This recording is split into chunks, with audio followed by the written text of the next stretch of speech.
Hello students, welcome to English class. How are you all? Today we are going to start our next topic, that's verbs. First of all, we learn about verbs. What is verb? सबसे पहले हम शुरुआत करते हैं verb से कि verb होती क्या है. Look here. Verb.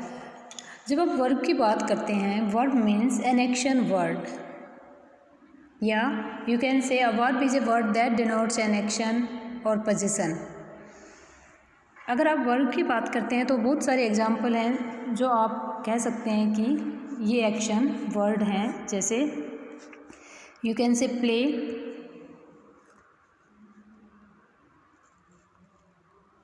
Sleep, go, right, put, cut, swim, etcetera. ये जो बच्चे आपके वर्ड हैं ये सब क्या कहलाते हैं? Verbs. These are action words. और ये जो वर्ड हैं इनको हम एक्शन वर्ड भी कह सकते हैं क्योंकि इनसे कार्य करने का हमें पता चलता है. अब देखिए, जो वर्ब होती है उनको हम मेनली 3 पार्ट में डिवाइड कर सकते हैं. We can divide verbs in 3 parts. Transitive verb. Look here, transitive verb. उसके बाद है intransitive verb. एंड थर्ड आपकी हो जाएगी linking verb.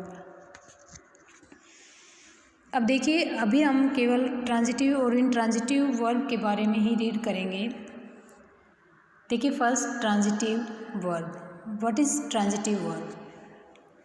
अब जब ट्रांजिटिव वर्ब की बात हम करते हैं तो देखिए, a verb that requires an object to complete its meaning is called a transitive verb. It means ऐसी वर्ब जिसको अपनी सेंस कंप्लीट करने के लिए कोई ऑब्जेक्ट की आवश्यकता होती है वो हम उसको ट्रांजिटिव वर्ब कह सकते हैं. फिर से सुने, a verb that requires an object to complete its meaning is called a transitive verb. यानी एक ऐसी वर्ब जिसको अपनी सेंस या अपना मीनिंग कंप्लीट होने के लिए एक ऑब्जेक्ट की आवश्यकता होती है वो ट्रांजिटिव वर्ब कहलाती है. जैसे we grow roses in our garden. We grow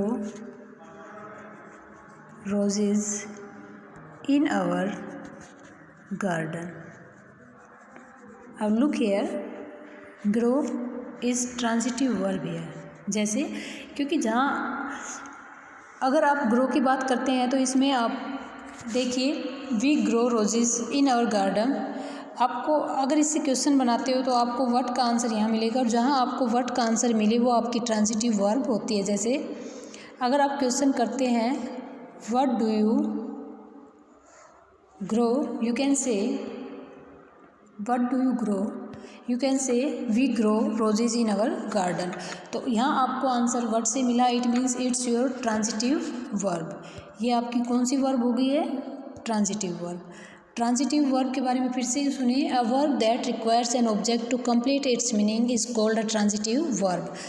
next हम बात करते हैं इंट्रांजिटिव वर्ब. इंट्रांजिटिव वर्ब अब क्या होती है? देखें, a verb that doesn't require an object to make sense but make complete sense by itself is called an intransitive verb. यानी इंट्रांजिटिव वर्ब वो वर्ब होती हैं जो जिसको अपनी मीनिंग या अपनी सेंस कंप्लीट करने के लिए किसी ऑब्जेक्ट की आवश्यकता नहीं होती है. They complete their sense by themselves is called transitive verb. Now we look here some example of intransitive verbs. The bird flew away. You can say the bird flew away. It's your intransitive verb. How? If you say the bird flew, it is complete itself. अगर आप कहें the bird flew तो ये जो आपकी verb है ये अपने आप में कंप्लीट है. ठीक है, इसको किसी ऑब्जेक्ट की आवश्यकता नहीं है तो आप इसको इंट्रांजिटिव वर्ब कह सकते हैं.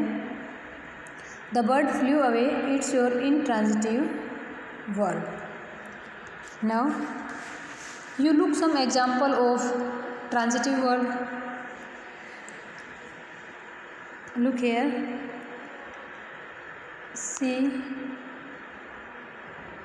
writes a letter. अब देखिए जो आपकी वर्ब राइट्स है ये यहाँ पर ट्रांजिटिव वर्ब है. हाउ, कैसे. What do C write, what does C write. अगर आप क्वेश्चन कर रहे हैं what does C write, what does C write, तो इसमें देखिए आपको आंसर मिलेगा C writes a letter. It means ये आपकी क्या हो गई, ट्रांजिटिव वर्ब हो गई. इन ट्रांजिटिव वर्ब, फिर से सुने, इन ट्रांजिटिव वर्ब जिसमें जो वर्ब है वो अपने आप में अपनी सेंस कंप्लीट करती है, उसको ऑब्जेक्ट की आवश्यकता नहीं होती है. अब देखिए these plants grow fast. These plants grow fast. तो बच्चे इसमें आप मुझे बताएं दीज प्लांट्स ग्रो फास्ट ये आपकी कौन सी वर्ब है. ये ग्रो आपकी इंट्रांजिटिव वर्ब है क्योंकि इसको किसी ऑब्जेक्ट की आवश्यकता नहीं है अपनी सेंस कंप्लीट करने के लिए. These plants grow fast. Is that clear. It's your intransitive verb. फिर से सुने. What is verb. Verb is an action word. You can say a verb is a word that denotes an action और possession. ठीक है. We can classify verbs in two kinds. First, transitive verb. Second, intransitive verb. What is transitive verb? A verb that requires an object to complete its meaning is called transitive verb. What is intransitive verb? A verb that doesn't require an object to make sense but makes complete sense by itself is called intransitive verb. I hope आपको ये सब अच्छे से समझ आया होगा. Thank you. Have a nice day.